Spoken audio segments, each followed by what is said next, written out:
And so you come to church on Sunday and you perform, but you don't have any power. You drag in church with this chain on your leg. This chain on your leg talking about, I'm coming to worship God, and I'm coming, and he's able with this chain on your leg, and he's so high you can't get over with this chain on your leg, and he's so wide you can't get around, and you got this chain on your leg performing for the circus, and the hell is laughing at you eating its cotton candy with that chain on your leg. It's time for you to say, in the name of Jesus Christ, get off of me. Let me go.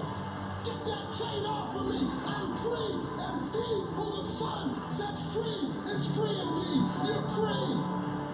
Walk like it. Act like it. Are you free? Are you free? Are you free? Did Jesus make you free? Then walk like it. Talk like it. Act like it. Hold your head up high and be free. He set you free.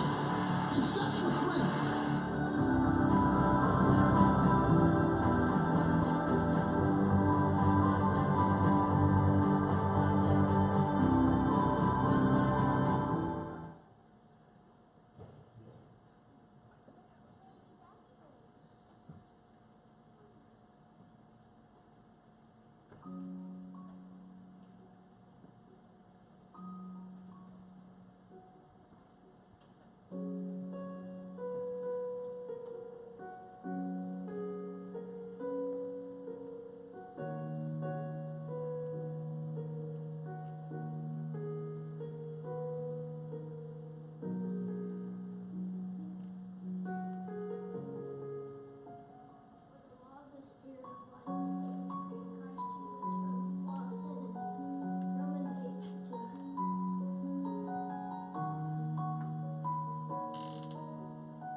And you will know the truth, and the truth will set you free. John 8:32.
First Peter 2:16.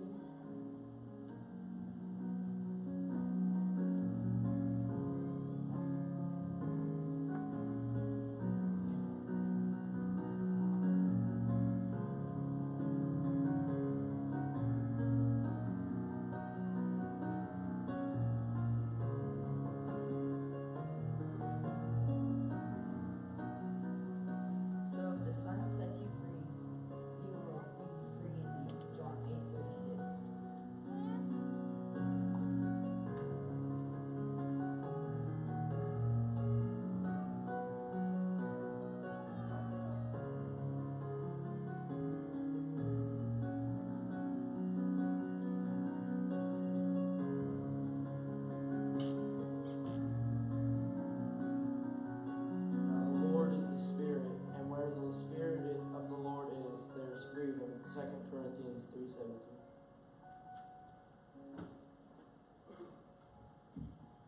A thief comes to steal, kill, and destroy. I come that you may have life and have it more abundantly.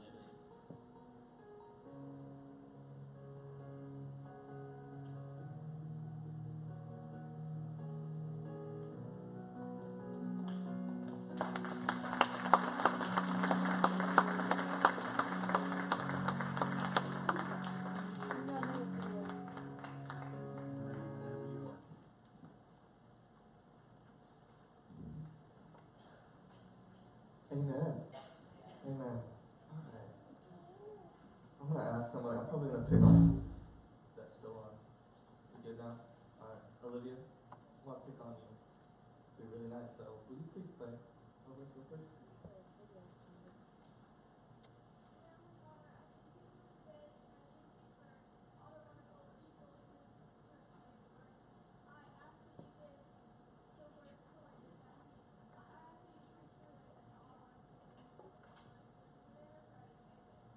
Thank you. Thank you for getting out of your comfort zone a little bit there.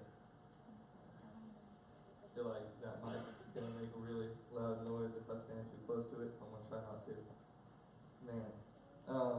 So Kim introduced me earlier. If you missed that or didn't see me, my name's Landon, and you don't know who I am. I'm the youth intern here. I get to work with our youth, and it's an awesome thing to do. Like, it's just awesome to be able to see our youth week after week, and I get to see them do a lot of things. I get to see them play football. I get to congratulate them on cheer winning regionals yesterday. I get to congratulate them. I get to see them do all these really cool things. But I'll be honest, there is nothing. Well, there's a few things, but there's very little that makes me happier than to see these guys participate in ministry. Of any kind. I mean, getting to see Chandler come up here and read, and to see him do other things, to see people be excited about door greeting, and like, I want to do that. I think that's awesome. Taking up the offering, participating in skits, and just so many other things. I get to go with some of these guys on mission trips. I've been with some of them all the way to Africa. I've been some of them to Houston and to Kansas and other places. And I love being able to do that, and it is Youth Sunday, and like Charlton said, he asked if he could be a part of it, and they said no. I asked if I could be a part of it, and they said, who's going to know the difference? You look like you're in high school. Anyway, I actually just graduated a couple years ago, so I'm not that old. But man, I love getting to do that. And I'll mention a little bit. I've been on a few mission trips. And I don't know, I've been kind of running around like a chicken with his head cut off today. I don't know if anybody mentioned it, but we have a theme for today. There's a theme for the Youth Sunday. Maybe I dropped the ball on that part because we didn't talk about it. But the theme is freedom. Right? And that's kind of what we've been talking about, and some of you guys are like, oh, I get it now. I see how this is all tying in. The theme is freedom. We're going to talk about that today. And man, there's one thing that I will probably never forget. And I know Jason Lynn's going to know exactly what I'm talking about. We're in Malawi, Africa. A whole long way away from where we are right here in America. And when we're in Malawi, we work with kids. We do Bible camps for kids. And we get to play games with them. And what happens is we break up into groups, and then we name the groups. And I've been over there. This was my 4th year being able to go over there. And I mean, I've had almost every animal name you could imagine. Like zebra, elephant, tiger, lion, all of them. Like, I've had almost all of them. But this one sticks out because it is completely different than anything I've ever gotten, but it was like one of the coolest things that has ever happened. And I'll talk a little bit about that, but it's the first day. We're in one of the villages. The dream team got together. Me and Jason and Aubrey DePron, we all got on the same team, dream team. And so we're sitting there, and our translator's asking us about a name. Hey, what do you guys want your team name to be? And this girl comes up, not out of hadn't been talking to us like the entire time, just comes up and she goes, "Freedom," and walks off. And we're like, that's epic. Like, what's a cooler name than Freedom? And so our team name was Freedom, but the reason I love that so much is because it shows me that freedom, the idea of freedom, the concept of being free, is universal. It's something that we all chase after, we all strive for, right? It's completely universal. It doesn't matter if we're in America, the freest country in the world, right? Like epic, the USA, freedom, or we're halfway across the world in Malawi, Africa. Or even outside of Malawi, Africa, in countries that are way less free and way more restricted than Malawi, they all get the concept of freedom, and they all want the concept of freedom, and we all want this concept of freedom. And so we were discussing this topic of what theme do we do? We had a couple of options, and man, I just love the idea of freedom. And I love it for a lot of reasons. As United States citizens, we have freedom, right? But as Christians, we have the greatest freedom of them all, right? Like if you come here today and you are if you profess your faith in Jesus, you have the ultimate freedom. Like you have freedom from the sin and death. You have freedom from hell. You have the ultimate freedom. And that video that we showed before this skit, really, I mean, kind of said what was kind of in my mind is that, yeah, we have this freedom, but we don't always live in that freedom. We're free. We can be free and we can live free, but we choose not to sometimes as Christians. We choose to be chained to the little peg in the ground that really doesn't even matter, but we think it holds us there. And we choose not to be free. And I wanted to kind of discuss a little bit three things about freedom, maybe three ways to help us get over that. And when I say us, I really do mean us. I will tell you guys, every time I come up onto the stage, God is telling me the same thing that I'm saying out. Like I mean it for myself too. And the first thing I want to talk about is there is freedom in discipline. That kind of sounds weird to a lot of us. And it sounded really weird to me when I first heard it. That there was freedom in discipline. I'm taking a couple classes, and one of my classes is prayer and spiritual disciplines. I'm taking a prayer and spiritual disciplines class. And that was the first thing my professor opened up with. Was there is freedom and discipline. And I was like, but discipline, like, that's kind of hard. That's not always easy, discipline. And he began to explain what he meant, and he used an example, and I loved his example because I'm a huge Chicago Cubs fan. And he used the Chicago Cubs in his example. He said, if I could tell you a year from now that you would be pitching for the Chicago Cubs in the World Series, amen. All you have to do is practice pitching 1 hour a day. He's like, would you do it? I'm like, yeah, that's a big paycheck. Of course. And I think, maybe not all of us with like baseball specifically, but I'm sure we can translate that to something else. Imagine your number one goal, right? All you have to do is practice 1 hour a day at it. And in a year from now, you've achieved it. I think each and every person in this room would be like, yeah, I would do that. But that's discipline, right? Right? You would have to be disciplined on every day to sit aside an hour a day in order to do that. Right?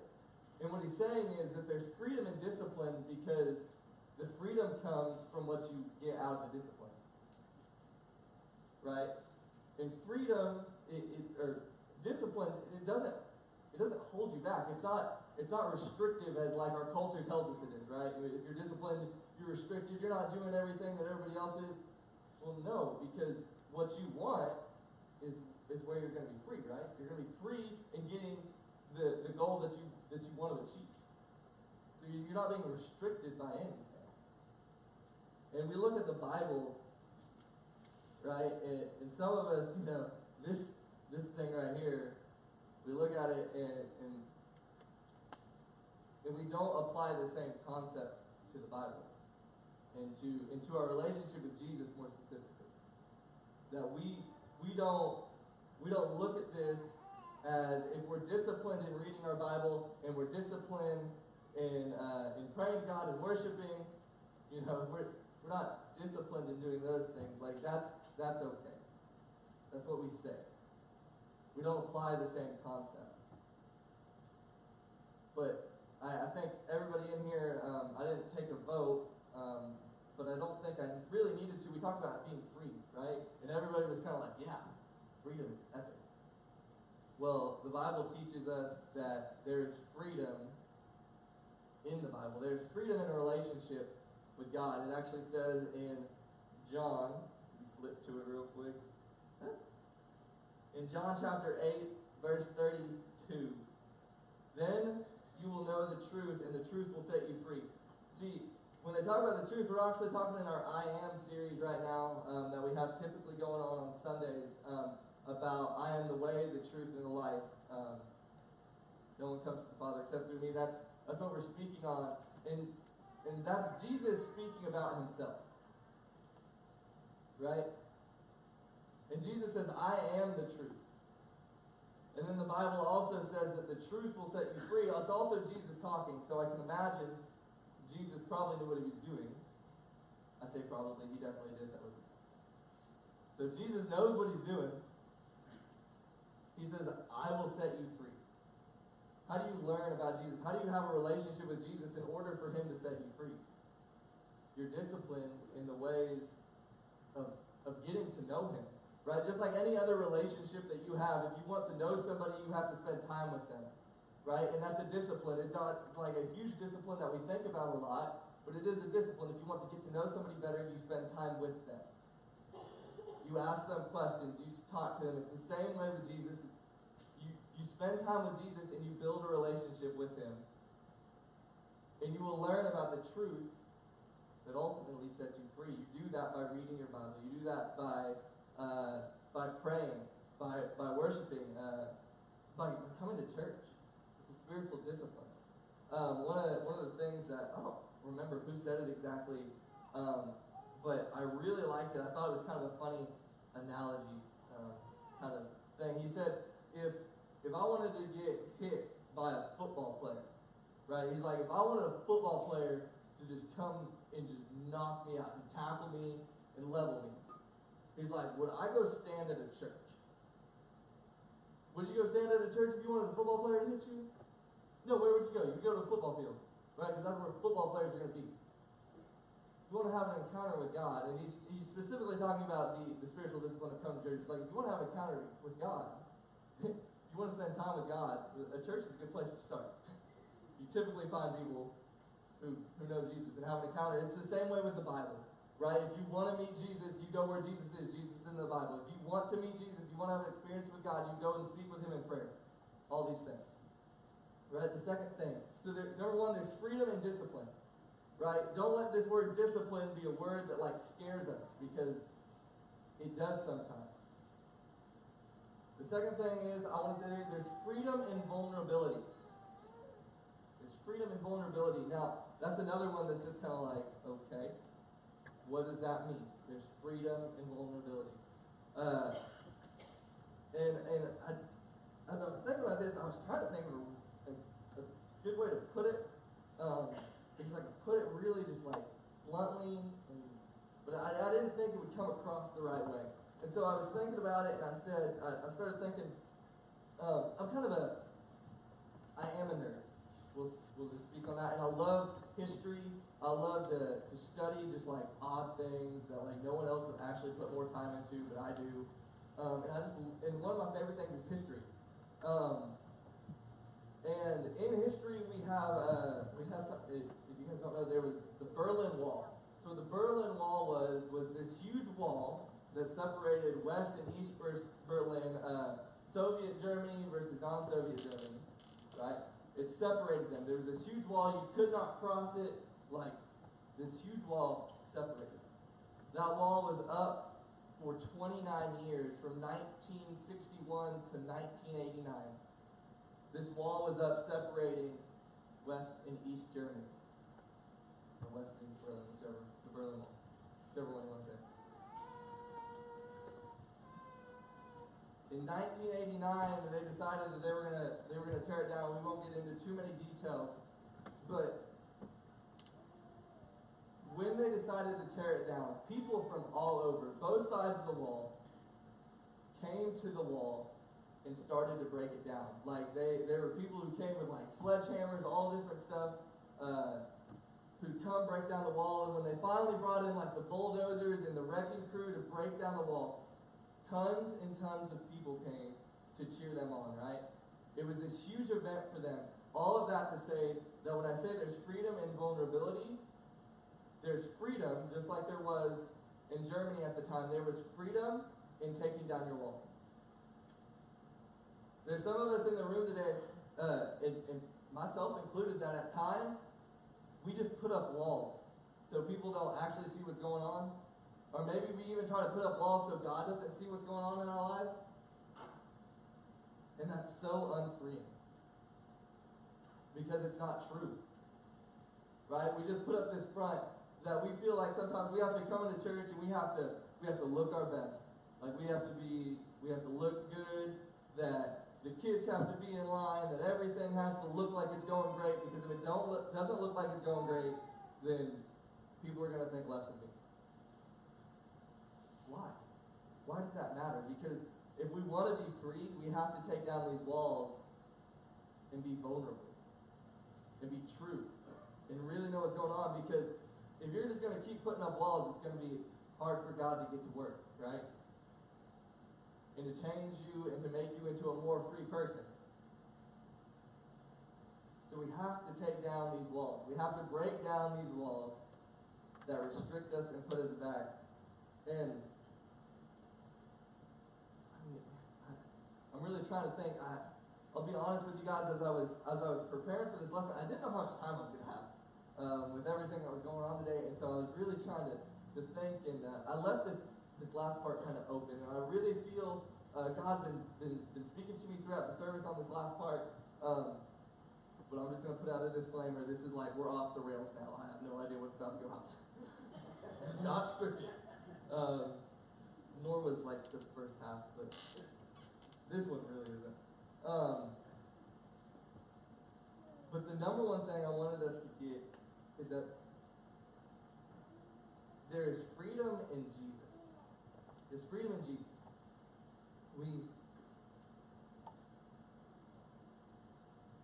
We look at freedom as a whole, and we can be free in a lot of different areas, but not free in all areas. Jesus frees us in everything. We have freedom in Jesus. If we're looking from a heavenly perspective, we are free in everything with Jesus, right? It's about being honest with Jesus. And I liked Chandler's verse today. I really liked it. I really did. We discussed it earlier, and if you don't quite recall, Chandler read about the two other men hanging on the cross with Jesus. Right, so let me kind of paint the picture here with you. Jesus gets arrested for being Jesus. There's really no other reason he got arrested. He was just being Jesus. And people didn't like that. People didn't like what he was saying, and people didn't like the truth at the time. Right? And so they decided that they're going to put him to death. And the way that they did this back in those times was a cross. Right? It was execution. And the reason I feel like we need to kind of get into the mindset of the people who were on the cross. So it's a little bit vivid, or it's a little bit. We'll find a word later. So they're on the cross, and what the cross was they would take nails, spikes, and they would drive them. They would hang you on these two pieces of wood way up in the air. They would drive nails into your hands. And into your feet, actually into your wrist, right there and there, and into your feet. and they would hang you on this cross, and pretty much what you would be hanging up on the cross, and the way that the cross killed you was suffocation. Eventually you would either get too exhausted or too tired, and you would slump down to where you couldn't breathe, or the pain would just be too much and you couldn't breathe, and that's how the cross would kill you.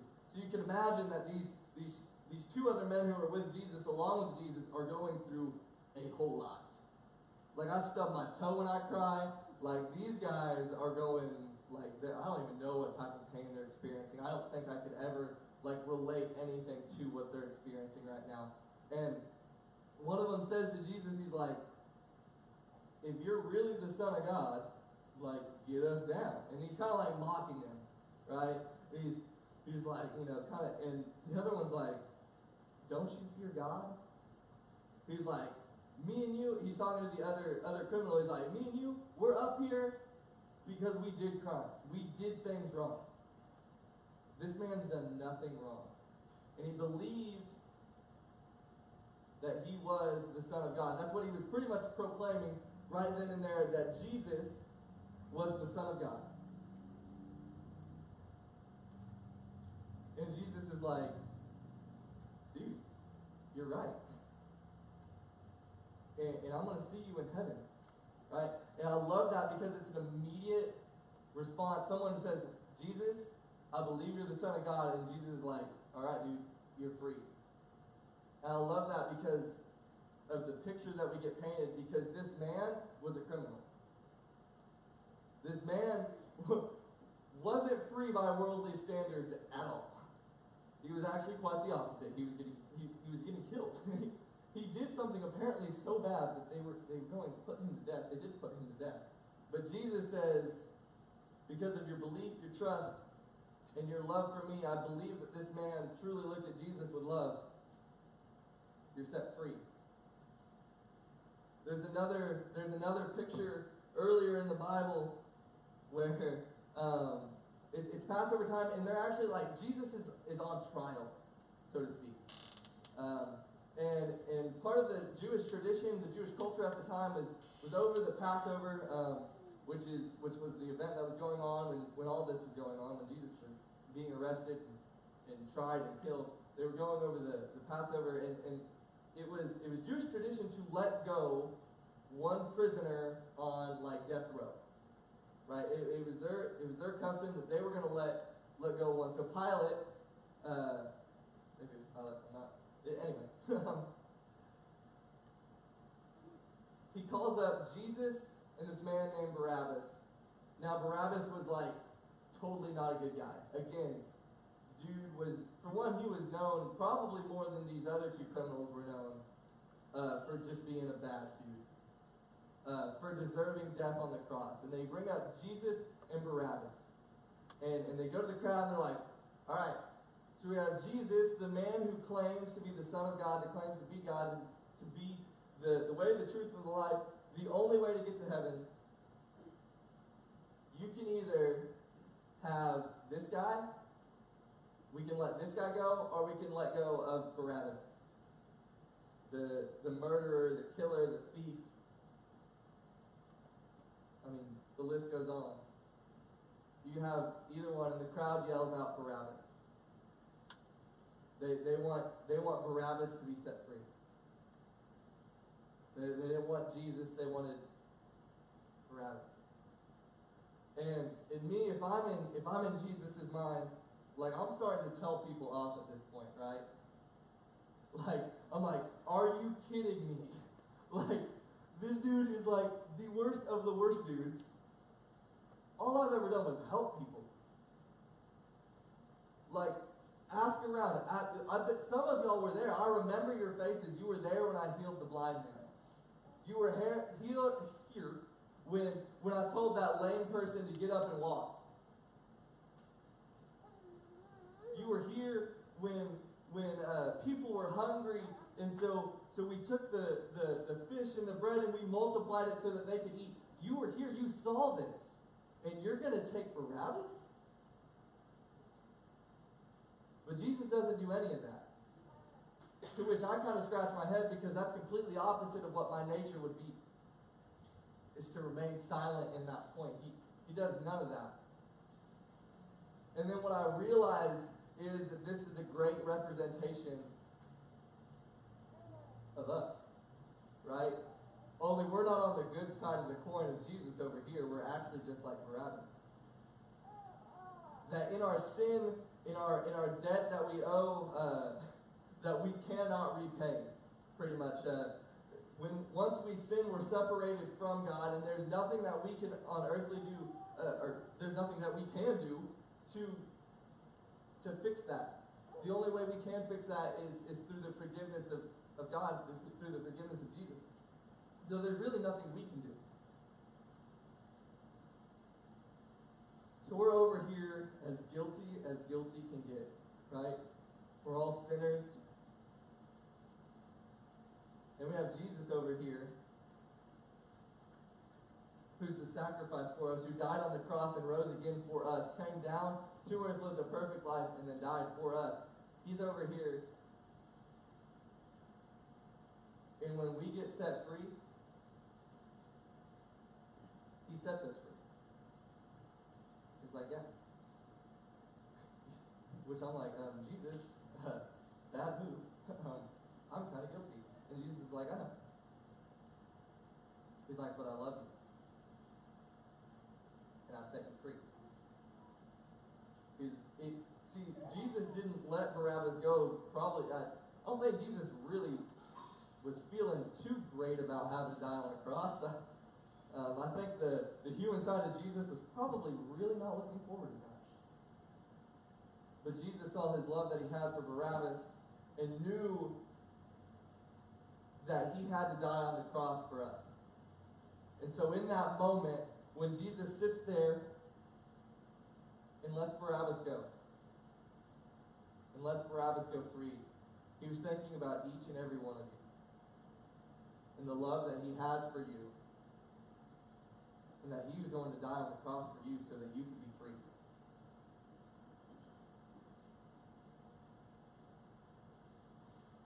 The whole goal, when we talk about freedom in Jesus, that's the goal is self-explanatory, right? When we talk about freedom, is I want you guys to be free. And it's a really hard thing to do, right? Because our minds are tricked into not being free. Our nature is not one that is naturally free. But Jesus and God gives us a nature and a power that is completely free. What I want you guys to know is that you have the power, just like the elephant has the power to rip this. You have the power to be free today. And some of you guys, that looks different. That's different things for you guys right now. We're not all in the same parts of life, right? We're not all going through the same things. And some of you guys, to be free, it looks differently right now. Some of you guys, just real simply, you're saying, man, I need to be more disciplined. Because there's freedom in that. Right? So I need to become more disciplined so I can have that freedom and that goal that comes on the other side of that discipline. Right? Or that comes with that discipline. I need to do that. Some of you guys are sitting in here and you're like, I need to find more freedom in being vulnerable. Right? I put up all these walls. I try to act perfect when I'm not. Some of you guys, if you've ever been like me, have let that leak sometimes into your relationship with God. And you put up these walls and these fronts, right? And some people in here are, I would imagine you could picture the wall and whatever the writing is on that wall, whatever you have that you've put up in there. I'm sure some of you guys can picture that right now. Some of you guys need to be free by being vulnerable and knock down that wall. And some of you guys, I don't know everybody in here, but some of you guys need Jesus. And you need the freedom that comes in Jesus. That Jesus can truly set you free. And I know that these youth know it. And I've seen the power of Jesus setting people free. Some of you guys need that today. Some of you guys need the freedom that comes in Jesus.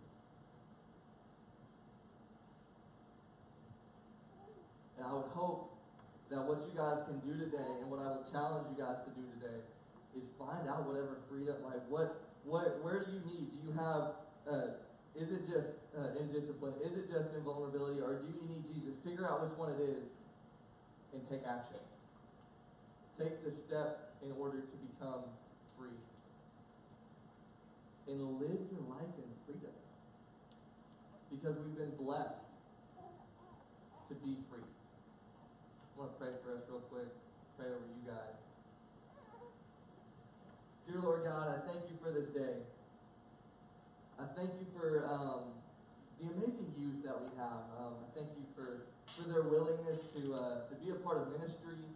And Lord God, I thank you for you. For saving us, for saving each and every one of them.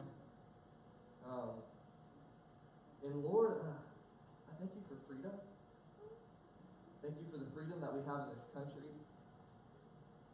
Thank you for the freedom that we have in you, Lord. And Lord God, as you spoke words out to the crowd and to the hearts of these people today, Lord, I just pray that it really sunk in.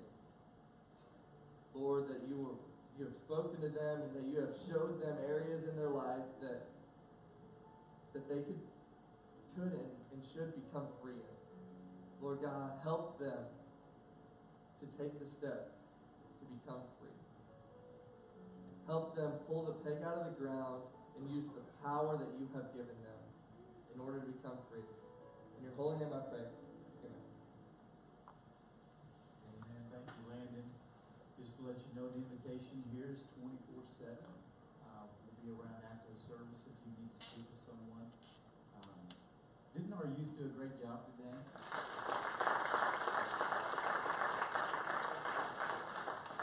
We're so glad that you came today to support them, to be part of that, and I'm so proud of them and all the people that work with our youth. Matter of fact, if you work with the youth in some way, shape, or form, raise your hand, just give it a wave right there. Yeah, there you go. Yeah. If you've been kind of thinking about it, talk to Kim. It's one of those type of jobs that will be difficult and rewarding at the same time. So I'm going to go ahead and